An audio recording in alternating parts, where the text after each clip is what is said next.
And we're going to continue for the remainder of this B-side episode 201 for January 21st, 2011 from MediaMonarchy.com on cyberspacewar.com. And we will begin the way we ended on Food World Order with the weekly posting of horrible headlines. On Food World Order, we call it Binge and Purge. On Cyberspace War, we call it the DEF CON. The January 20th DEF CON, firms, foes, and IPOs. Oh, there's always a backpedal. There's always some kind of, steam valve. Some kind of change. And we reported to you last week. It was brought out with great fanfare, and that was, of course, the undoing of this story. Goldman Sachs won't let Americans buy Facebook shares, which is to say the SEC is not going to let Goldman Sachs buy Facebook shares with their whole scheme that they have set up. This links to allgov.com, and again, we went over this story for you last week. And I don't know what else to say about it. But all our other favorite big internet companies that pretty much have their hands in all of the pie. Google's Eric Schmidt has passed the CEO reins to Larry Page. More on that from Bloomberg. Apple's Steve Jobs takes another medical leave, raising questions about the firm's future. That's from the Washington Post. Just this morning, ComputerWorld.com has a report and an article with Daniel Ellsberg, where he says that with WikiLeaks, Google and Facebook must take a stand, saying they need to protect privacy more. Trapster.com, which apparently is a massive site that lets people update and upload and input information about speed traps. Trapster.com is warning 10 million of their users about password theft. More on that from theregister.co.uk. A Q&A on the threat of cyber war and it being overhyped. More on that from pcpro.co.uk. And our last note on the January 20th DEF CON firms, foes, and IPOs. Dancho Danchev, a Bulgarian security researcher and cybercrime foe, has gone missing, and I think folks are assuming and fearing the worst. Furthermore, and for the second story that we got into in the latest episode of NewWorldNextWeek.com, Israel tested Stuxnet at Dimona. Surprise, surprise. Another crazy conspiracy theory comes true. Israel, it's like they took pages from a spy thriller by building identical centrifuges to those at Natanz to test effectiveness of Stuxnet worm. Cryptagon carries the New York Times article where, within, an American nuclear intel expert says, quote, to check out the worm, you have to know the machines. The reason the worm has been effective is that the Israelis tried it out. In 2008, Siemens cooperated with the United States to identify vulnerabilities of their computer controllers the company sells to operate machinery around the world at the Idaho National Laboratory, a leading nuclear research and development facility. The New York Times article concludes with this quote, and we'll just leave it there for you. The worm itself now appears to have included two major components. One was designed to send Iran's nuclear centrifuges spinning wildly out of control. Another seems right out of the movies. The computer program also secretly recorded what normal operations at the nuclear plant look like, then played those readings back to plant operators like a pre-recorded security tape in a bank heist, so that it would appear that everything was operating normally while the centrifuges were actually tearing themselves apart. Another update on this story from troom.us. Stuxnet is a violation of U.S. computer security law, and this is a repost of an article from Wayne Madsen. And again, just like any of the researchers and any of the folks out there, none of them are gods, none of them are infallible. I think Wayne Madsen does better work when it's in the cyber world. And he's quite correct, as Stuxnet, as a violation of our own laws. Furthermore, and again, it shows how many of these things are connected, and we do get into all of these things in a roundabout way on the latest newworldnextweek.com. China ups cyber war stakes.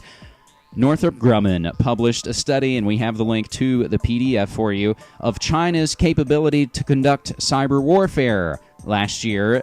And the present writer here on cyberspacewar.com, which is my man Alan in Omaha, who's doing a great job being an editor and writer for cyberspacewar.com. He suggests, as I do as well, at least a surveying of this PDF, of this report, an operational profile of an advanced cyber intrusion. The section contains a very readable review of a sophisticated data collection operation and intrusion upon large U.S. company networks. It's quite an education. ZDNet Asia also provides what's rather a more disturbing quote from the same document in their article, China's $90 billion in U.S. dollars ups cyber war stakes.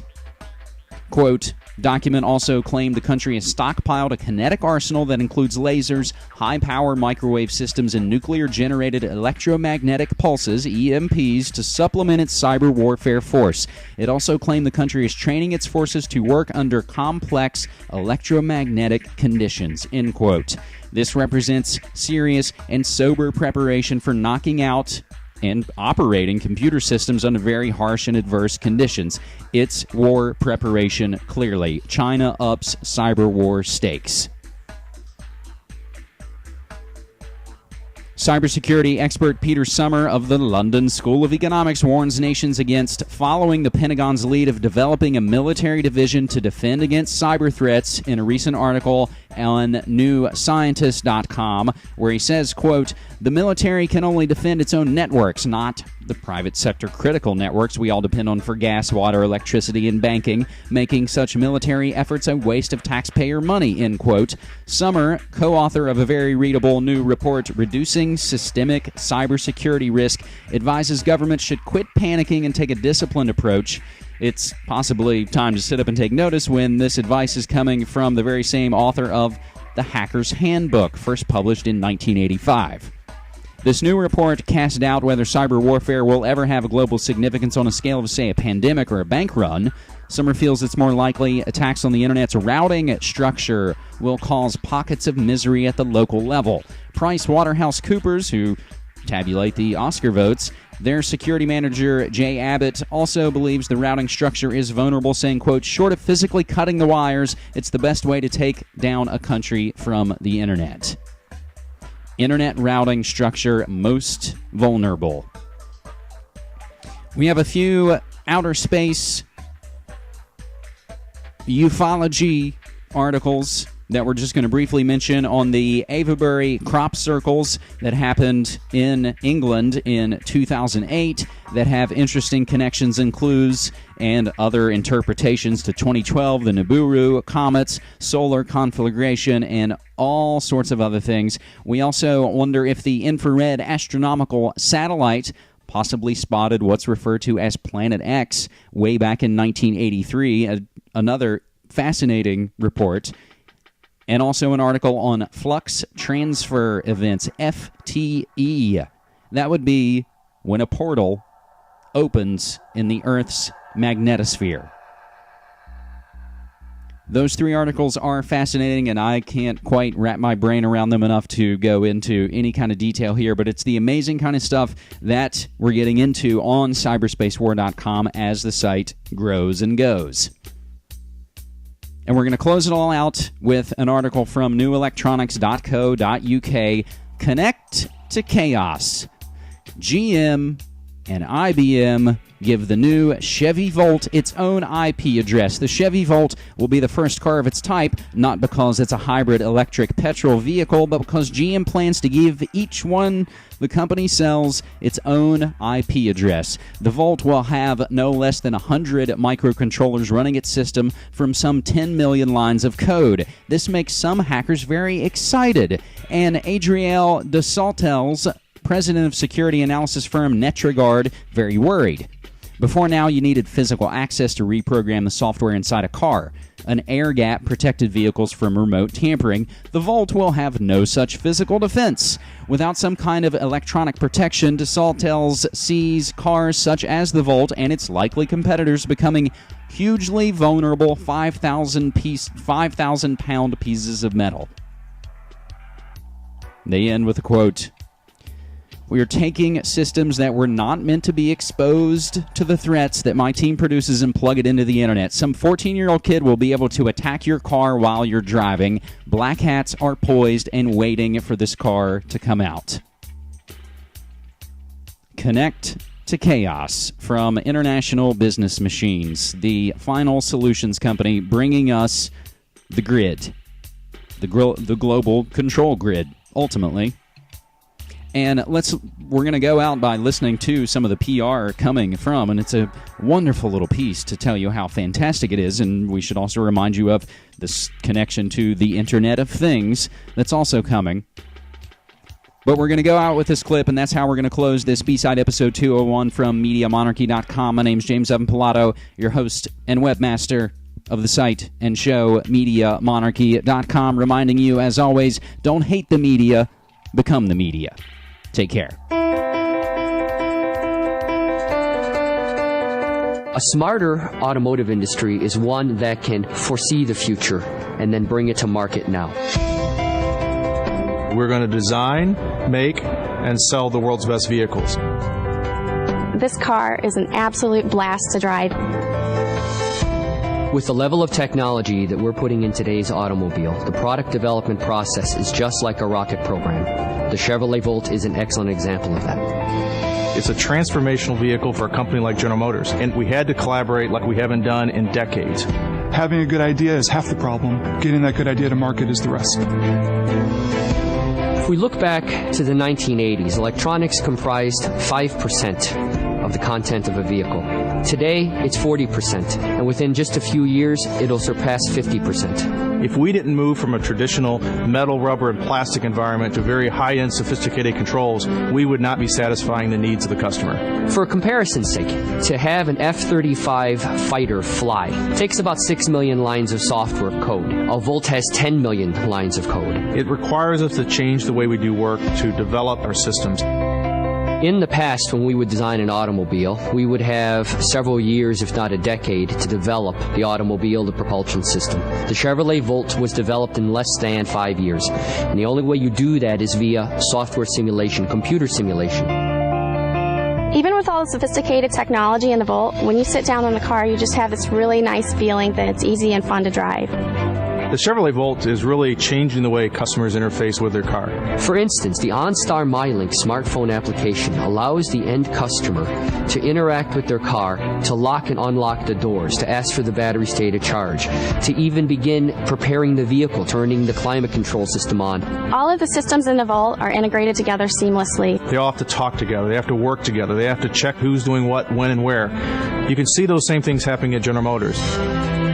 The Rational platform enables this globally distributed team to collaborate real-time on developing this system of systems.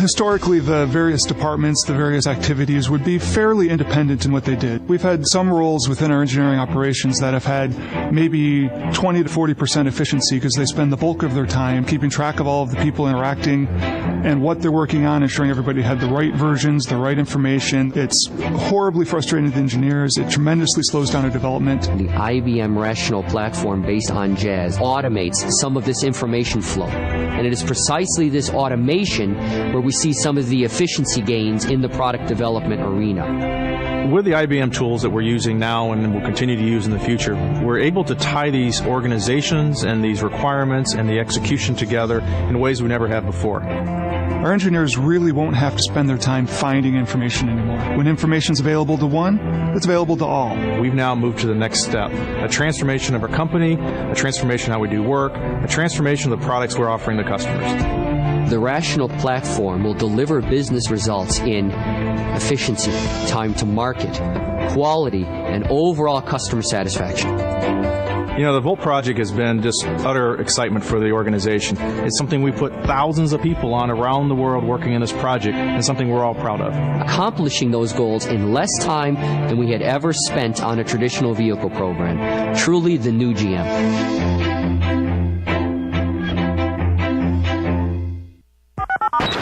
How would you explain it? Combining music and stylized images. It's all remote control. Each one of those images was electronically based. Say out on my track. And that concludes our program for tonight. This could really catch on. I can't remember when I've been so moved.